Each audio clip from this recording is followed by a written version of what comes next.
કચ્છમાં 8 પાકિસ્તાની ડ્રોન દેખાયા। 4 સરક્રીક તરફ અને ખાવડા પાસે એક ડ્રોન ઉડતું દેખાયું છે। હરામીનાળામાં એક, કોકડી ગામમાં, કોડકી ગામમાં એક ડ્રોન અને જખૌ પાસે પણ એક ડ્રોન દેખાયું હોવાના સમાચાર। કચ્છમાં હાલમાં 8 પાકિસ્તાની ડ્રોન દેખાયા છે। સરક્રીક વિસ્તાર સંવેદનશીલ છે, ત્યાં 4 ડ્રોન દેખાયા છે। ખાવડામાં પણ એક ડ્રોન દેખાયું છે। હરામીનાળામાં એક અને કોડકી ગામમાં એક ડ્રોન, જ્યારે કે જખૌ પાસે પણ એક ડ્રોન દેખાયું હોવાના સમાચાર છે। આમ હાલમાં કચ્છમાં 8 પાકિસ્તાની ડ્રોન ઉડતા દેખાયા છે। જો કે ચોક્કસ ભારતીય આર્મી એલર્ટ મોડ પર છે અને આ હુમલાનો આપી રહી છે જડબાતોડ જવાબ। એક પછી એક પાકિસ્તાની ડ્રોન પર હુમલા કરીને તેને તોડી પાડવાની કામગીરી પણ શરૂ કરી દેવાઈ છે। કચ્છમાં હાલમાં 8 પાકિસ્તાની ડ્રોન દેખાયા છે। આપણે કહી દઈએ કે કચ્છમાં ફરીવાર બ્લેકઆઉટ જાહેર કરવું પડ્યું છે, કેમ કે સરહદી વિસ્તાર છે, લોકો સુરક્ષિત રહે અને પેનિક ન ફેલાય તે ચોક્કસ જરૂરી છે, કેમ કે તંત્ર પણ આ દિશામાં કામગીરી કરી રહ્યું છે। પરંતુ કચ્છમાં હાલમાં 8 પાકિસ્તાની ડ્રોન દેખાયા છે।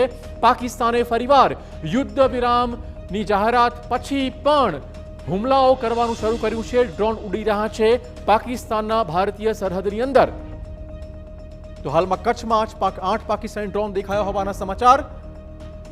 તંત્ર ખાસું એલર્ટ મોડ પર છે। આપણે કહી દઈએ કે પાકિસ્તાન આવું કરશે આ પ્રકારની આશંકા હતી જ, અને માટે શરૂઆતથી જ ઇન્ડિયન આર્મી એલર્ટ મોડ પર હતી, કેમ કે પાકિસ્તાનમાં ક્યારેય પણ આર્મી અને સરકાર વચ્ચે કોર્ડિનેશન હોતું નથી।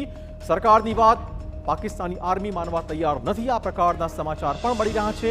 આ યુદ્ધ વિરામની જાહેરાતને પાકિસ્તાની આર્મી ફગાવી રહી છે। તેની સાબિતી એ પ્રકારની છે કે ભારતમાં અલગ અલગ રાજ્યોના સરહદી વિસ્તારોમાં પાકિસ્તાને આજે પણ પોતાના હુમલા યથાવત રાખ્યા છે। તો આ દ્રશ્યો જોઈ શકો છો કેવી રીતે પાકિસ્તાની ડ્રોન કેમેરે કેપ્ચર થયા છે, પરંતુ આ તમામ ડ્રોનને નિષ્ફળ બનાવાયા હોવાના પણ સમાચાર। કચ્છમાં ટોટલ 8 પાકિસ્તાની ડ્રોન ઉડતા દેખાયા હતા। અલગ અલગ વિસ્તારોની વાત કરીએ, સરકુરીક પાસે 4, હરામીનાળા પાસે 1, કોડકી ગામમાં 1, જ્યારે કે જખૌ પાસે પણ એક ડ્રોન દેખાયું હતું। આમ ટોટલ કચ્છમાં હાલમાં 8 પાકિસ્તાની ડ્રોન દેખાયા હોવાના સમાચાર છે।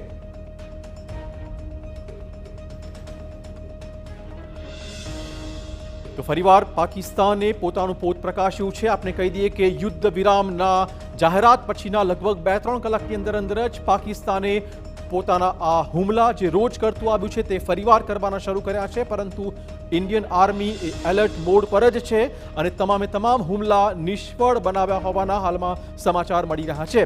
કોઈ પણ પરિસ્થિતિને પહોંચી વળવા ભારતીય સેના સક્ષમ છે, મજબૂત છે। આખા દેશને આ સેના પર નાશ છે, પરંતુ પાકિસ્તાન જાણે કૂતરાની જેમ પૂંછડી વાંકી તે વાંકી એ જ પોત પ્રકાશી રહ્યું છે। યુદ્ધ વિરામ અમેરિકાએ મધ્યસ્થી કરી હોવા છતાં પાકિસ્તાન આ મધ્યસ્થીને માનવા તૈયાર નથી। પાકિસ્તાન